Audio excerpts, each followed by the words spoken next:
नमस्कार दोस्तों, स्वागत है आप सभी का आपके अपने चैनल पर। तो दोस्तों, आपका जो एग्ज़ाम होने वाला है एनएमएमएस का, उसके लिए एक ऐसा पेपर लेकर आए हैं जो कि आपके लिए बहुत ही इम्पोर्टेंट है। अगर आपको भी एनएमएमएस एग्ज़ाम में पास करना है तो वीडियो को एंड तक देखना है, इस क्लास को आपको लास्ट तक देखना है, बिल्कुल भी स्किप नहीं करना है। तो वीडियो को लाइक करें और जिसने भी चैनल को सब्सक्राइब नहीं कर रखा है वह दोस्तों अभी सब्सक्राइब कर लें, नोटिफिकेशन बेल को प्रेस कर लें, जिससे कि एनएमएमएस एग्ज़ाम के रिगार्डिंग हर अपडेट और हर जो आपके इंपॉर्टेंट क्वेश्चन के मॉडल पेपर है, प्रीवियस ईयर के पेपर है, वो आपको मिल सके, ठीक है। और टेलीग्राम चैनल को भी आप ज्वाइन कर लीजिएगा, लिंक डिस्क्रिप्शन बॉक्स में मिल जाएगी, ठीक है। तो दोस्तों यहाँ पर आपके लिए देखिएगा, इससे पिछली क्लास के अंदर हमने यहाँ पर साइंस की जो एक यानी कि सोशल साइंस यानी कि सामाजिक विज्ञान की जो क्लास ली थी, अब यहाँ पर हम आपके लिए लेकर आए हैं विज्ञान। तो विज्ञान विषय के कुछ महत्वपूर्ण क्वेश्चंस आपके सामने स्क्रीन पर होंगे। तो यहाँ पर देखिएगा, पहला प्रश्न है कि द्रव्यमान का एमएसके पद्धति में मानक मात्रक है। देखिएगा, ये एमएस यानी एमकेएस की जो है पद्धति क्या है। तो देखिएगा, पहला प्रश्न आपके सामने स्क्रीन पर है कि द्रव्यमान का एमकेएस पद्धति में मानक मात्रक यानी कि दोस्तों ये एमकेएस पद्धति क्या है। दोस्तों ये क्या एक मीट्रिक यानी कि मीट्रिक प्रणाली है, जिसमें दोस्तों ये इसका मतलब होता है कि मीटर किलोग्राम सेकंड, ठीक है। मीटर किलोग्राम सेकंड में इसका जो मात्रक है द्रव्यमान का, वह हो जाएगा किलोग्राम। क्या हो जाएगा दोस्तों? किलोग्राम हो जाएगा। ऑप्शन बी करेक्ट आंसर हो जाएगा, ठीक है। आप भी दोस्तों 35 प्रश्न हैं, तो इन 35 प्रश्नों के आंसर दोस्तों आपको भी नीचे कमेंट करके बताना है, जिससे कि आपको अपनी तैयारी का दोस्तों आकलन हो सके कि आपके जो है एनएमएमएस की जो तैयारी है वो कैसी है, ठीक है। आप अपने जो स्कोर जो है नीचे कमेंट में जरूर बताएं कि 35 में से आपके कितने प्रश्न जो है वह सही हुए, ठीक है। आगे देखिएगा कि घड़ी के पेंडुलम की जो गति है उसका उदाहरण बताना है। तो घड़ी का जो पेंडुलम होता है ना, ये क्या एक इसमें दोलन करती है। कौन सी गति में हो दोस्तों? यानी यहाँ पर इसमें जो है दोलन गति हो जाएगी, ठीक है। घड़ी के पेंडुलम यानी घड़ी का जो पेंडुलम जो घूमता है ना, उसमें दोलन गति हो जाएगी। Option number B right answer होगा। तो आगे देखिएगा, तीसरा प्रश्न है कि ऊर्जा का नवीनीकरणीय स्रोत बताना है।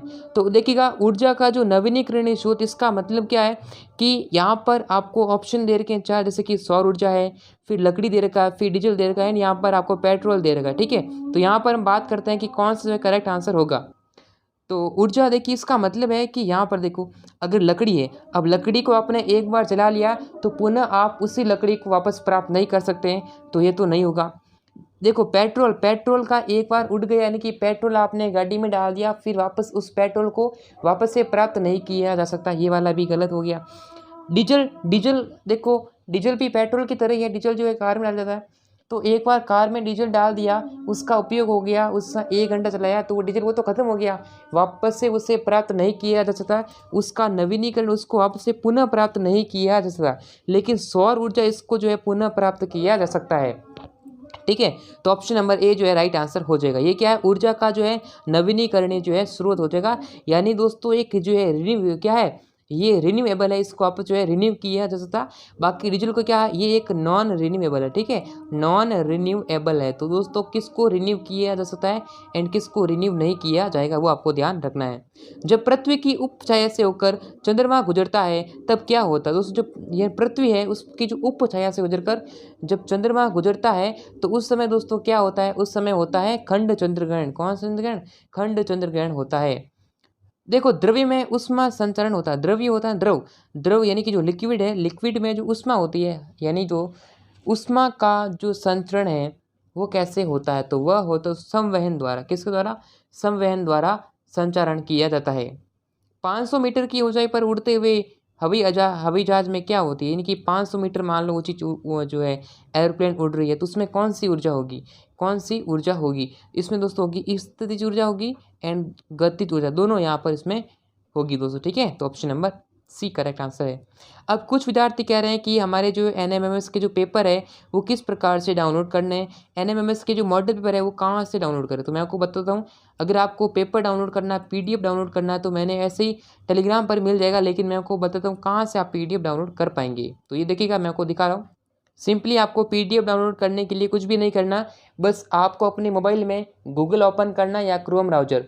जैसे ही आप गूगल या क्रोम ब्राउज़र को ओपन करेंगे, यहाँ पर आपको जो है गूगल के अंदर सर्च करना है studymandir.com। क्या लिखना है? सबसे पहले लिखना है studymandir.com, ठीक है। उसके बाद में लिखना है NMMS मॉडल पेपर, ये आपको ध्यान से लिखना है studymandir.com। उसके बाद में लिखना है NMMS मॉडल पेपर। इतना लिखोगे तभी आपके सामने PDF ओपन होके आएगी, ठीक है। या फिर इसका जो लिंक है वो नीचे मैंने डिस्क्रिप्शन बॉक्स में दे रखा है, आप वीडियो का जो नीचे डिस्क्रिप्शन बॉक्स है उसे चेक कर सकते हैं। जैसे ही आप यहाँ पर पहुँचोगे, यहाँ पर आपको एक लिंक मिल जाएगा नीचे, NMMS अदरवाइज क्वेश्चन पेपर। आपको बस इस वाले लिंक पर क्या करना है, क्लिक करना है, ठीक है।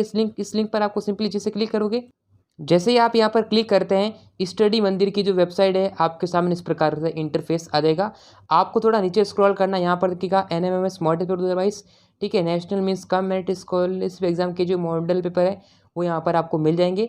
आपको नीचे स्क्रॉल करना है, फिर नीचे आना है और थोड़ा नीचे स्क्रॉल करना है, एंड यहाँ पर देखिएगा ये सेट का पेपर एंड यहाँ पर मैट का पेपर, यहाँ पर डाउनलोड का ऑप्शन आ गया। यहाँ से आप पेपर जो है डाउनलोड कर पाएंगे, ठीक है। आप यानी प्रीवियस ईयर के पेपर भी यहाँ से दोस्तों डाउनलोड कर सकते हैं, ठीक है। जैसे NMMS के महाराष्ट्र के डाउनलोड करने हैं, हरियाणा स्टेट के डाउनलोड करने हैं, कर्नाटक के डाउनलोड करने हैं, जिस भी स्टेट का पेपर डाउनलोड करना हो, बस आपको यहाँ पर ये जो है स्टडी मंदिर है, इस पर आपको जो पेपर मिल जाएगा। तो लिंक नीचे डिस्क्रिप्शन बॉक्स में दे रखी है, अभी विजिट करें स्टडी मंदिर पर।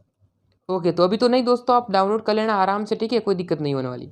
अवतल दर्पण से आभासी सीधा आभासी प्रतिबिंब, यानी कि अगर आप अवतल दर्पण से यानी प्रतिबिंब बना रहे हैं, अगर आप आभासी बनाएंगे और बड़ा प्रतिबिंब बनाने के लिए आपको कैसी वस्तु यानी कि जो है उसका जो फोकस बिंदु पर, मतलब कहाँ पर जो है उसकी जो स्थिति है, उसकी जो पोजीशन है वो कहाँ पर होनी चाहिए, तो वह होनी चाहिए दोस्तों दर्पण जो है दर्पण के ध्रुव पर होनी चाहिए। एंड जो मुख्य फोकस बिंदु है, फोकस बिंदु के बीच में होगी, तो हमें क्या मिलेगा, आभासी मिलेगा प्रतिबिंब, और आभासी व सीधा एक बड़ा प्रतिबिंब में जो है प्राप्त होगा। तो यानी option number D right answer correct होगा।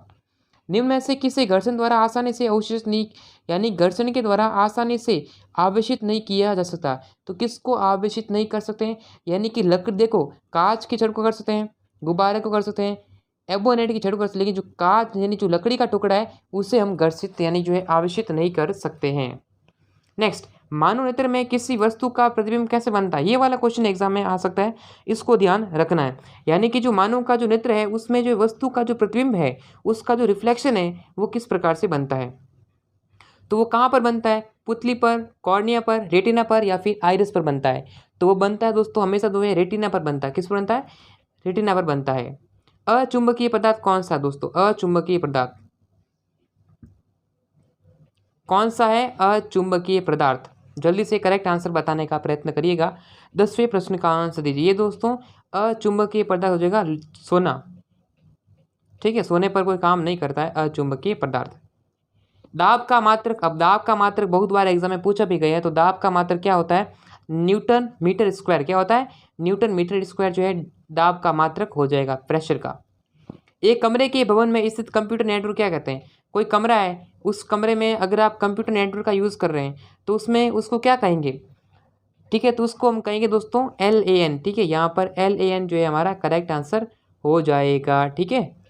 ओके दोस्तों, LAN हो जाएगा। अब LAN की जो फुल फॉर्म है वह क्या होती है, यानी कि लोकल एरिया नेटवर्क,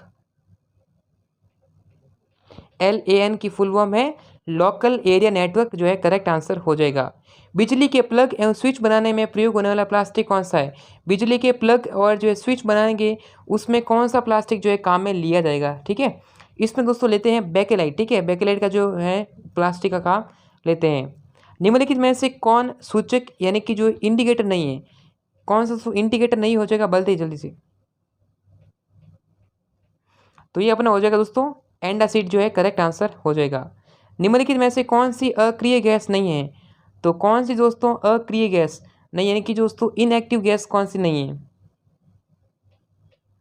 तो देखिएगा हीलियम है, क्रिप्टॉन है, ऑर्गन है, लेकिन दोस्तों जो नाइट्रोजन है यानी कि नाइट्रोजन जो है आंसर हो जाएगा।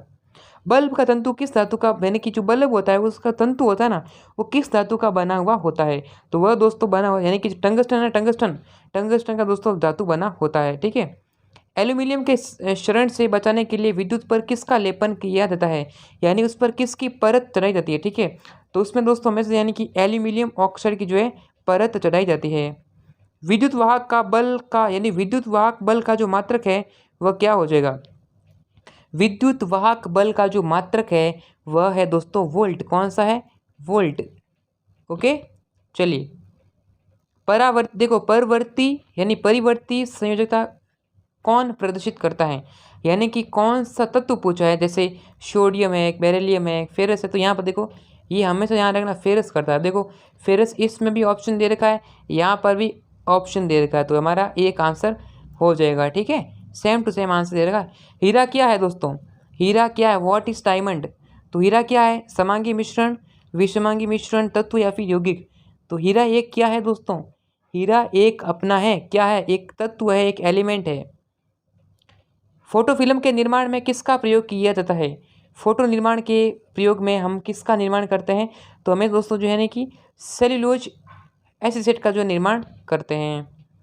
तरल सोना किसे कहते हैं, तरल सोना दोस्तों किसे कहा जाता है, तरल सोना कहा जाता है अपना पेट्रोलियम को क्या कहते हैं, तरल सोना भी कहा जाता है। मानव शरीर की सबसे छोटी हड्डी कौन सी है, तो मानव शरीर की सबसे छोटी हड्डी पूछी है दोस्तों, तो यहाँ पर जो है स्टेपी दोस्तों क्या हो जाएगी, सबसे छोटी हड्डी हो जाएगी। ऑक्सिन क्या है, तो दोस्तों ऑक्सिन अपनी क्या हो जाएगी, एक दोस्तों पादप हार्मोन हो जाएगी, क्या है ऑक्सिन। हरित लवक रहित पौधों का, देखो हरित लवक रहित बताना, किसका बताना, रहित बताना, यानी कि जो फोटोसिंथेसिस है उसके बारे में बताना है। तो यहाँ पर देखिए इसमें देखो सेवाल है, आवर्तबीजी हो जाएगा, इसका समूह है, यानी समूह नहीं है, और कवक भी नहीं, यानी कि जो है इसका समूह कहाँ हो जाएगा, अनावर्तबीजी जो है हरित लवक पौधों का जो है समूह हो जाएगा। आंसर क्या होगा दोस्तों, ऑप्शन डी यानी कि अनावर्तबीजी।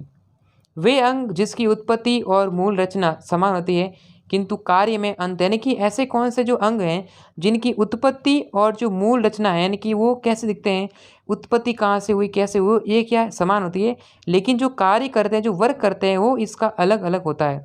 तो वह कौन से हो जाएंगे दोस्तों, तो वह अपने हो जाएंगे दोस्तों समजात अंग। कौन से, उसे क्या बोलते हैं, समजात अंग बोलते हैं, जिसके यानी उत्पत्ति और मूल रचना समान होती है लेकिन उसके जो कार्य है वह अलग हो जाएंगे। नेक्स्ट क्वेश्चन नंबर 27, ऑक्सीकरण के उपरांत उत्पन्न ऊर्जा कोशिका में किस अणु के रूप में संचित होती है, एटीपी, एडीपी, एएसपी या फिर एएमपी। तो ये अपनी होती है एटीपी के अंदर जो है संचित हो जाती है। नेक्स्ट, वर्षा ऋतु में सुबह के समय कुछ शाकीय पौधों पर किनारे की ओर जल की बूंदें दिखाई देती है, यानी कि पौधे होते हैं ना, अगर अब होती है बरसात तो उस समय कोई भी पेड़ होता है या फिर कोई भी पौधा है, तो बरसात होने के बाद में 1 या आधे घंटे के बाद तो है उस पर जो है यानी जो पत्तियाँ होती है पेड़ पौधे की, उस पर छोटे छोटे जो है पानी की जो बूंदें होती है, दाने पानी की बूंदें जो है वह उस पर चिपकी हुई रहती है, उस पर जो है दिक्कत देती है। तो उसका क्या कारण हो सकता है, तो इसका कारण होगा दोस्तों, इसे क्या बोलेंगे, बिंदु स्राव होता है। क्या होता है, बिंदु स्राव होता है, ठीक है। वाष्पोजन कैसे होगा, वाष्पन कैसे होगा, प्रकाश संश्लेषण नहीं, बिंदु स्राव जो है करेक्ट आंसर हो जाएगा। सबसे छोटा पुष्प कौन सा होता है, सबसे छोटा पुष्प होता है दोस्तों वुल्फिया, ठीक है, ये ध्यान रखना। वसा में घुलनशील विटामिन कौन सा है, वसा में कौन सा जो विटामिन जो है वह घुल सकता है, यानी वसा मतलब क्या है, जैसे तेल है, मतलब वसा का मतलब है चिकना पदार्थ, चिकने पदार्थ में कौन सा जो है विटामिन जो घुल सकता है, तो बताइए जल्दी से दोस्तों। इसमें दोस्तों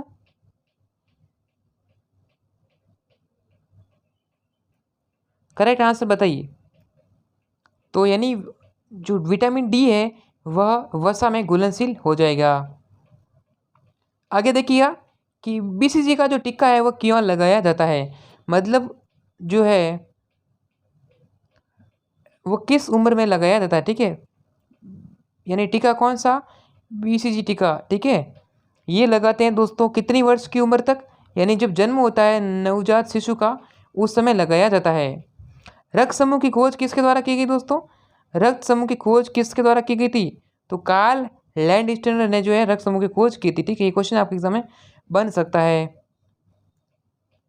ठीक है। जैसे यहाँ पर रक्त समूह कितने हैं, ए है, बी है, ए भी है और ओ, ठीक है। तो ये चीज़ ध्यान रखना आप, 4 अंक समूह है। निम्नलिखित में से कौन सा पौधे का जो है मादा जननांग है, तो ये आपको बताना। तो ये देखिएगा जायंग जो है करेक्ट आंसर हो जाएगा, जायंग। लोही नस्ल की भेड़ें किस में पाई जाती है, कहाँ पर पाई जाती है, तो ये अपने दोस्तों राजस्थान और पंजाब के अंदर पाई जाती है। सीपीयू का जो है पूरा नाम बताना, सीपीयू की जो फुल फॉर्म क्या हो जाएगी। सीपीयू देखो सेंट्रल प्रोसेसिंग यूनिट हो जाएगा करेक्ट आंसर, ठीक है। मैं आपको बताता हूँ आंसर। तो देखिएगा सीपीयू की फुल फॉर्म पूछी गई थी, तो इसकी जो फुल फॉर्म होती है वह होती है सेंट्रल, यानी कि दोस्तों सेंट्रल प्रोसेसिंग यूनिट, ठीक है।